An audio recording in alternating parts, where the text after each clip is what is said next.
Good evening, America. If you're seeing this, it means the story has slipped out of their hands for a moment. For years, you've been told to be afraid. Good evening, America. Good evening, America. If you're seeing this, it means the story has slipped out of their hands for a moment. For years, you've been told to be afraid. Afraid of a virus, but not of the man who watched it tear through hospitals and nursing homes, mocked masks, sabotaged basic protections, and let hundreds of thousands die while he shielded the markets and his fragile ego. Afraid of your neighbor, your coworker, the stranger at the border. Never afraid of the small circle who decided your life was expendable, so long as the Tao was smiling.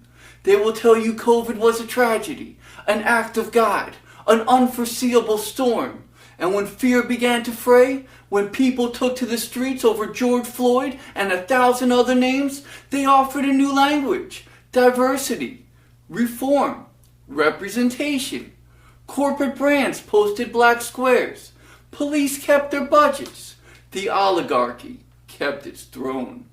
But you remember the press conferences, the lies, it's like the flu, the push to reopen while morgues overflowed.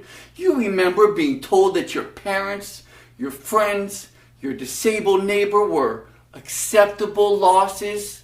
That was not mismanagement. That was a choice. They want you to forget that choice.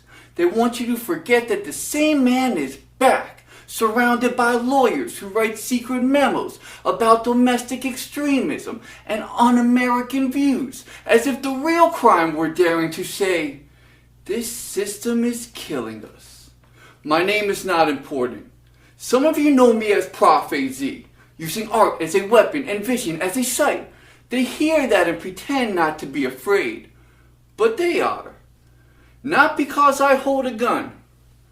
I don't. There was once a day in this country when the sky burned and the towers fell. A date burned into every mind. 9/11. Since then, that memory has been used to sell you fear, war, and surveillance.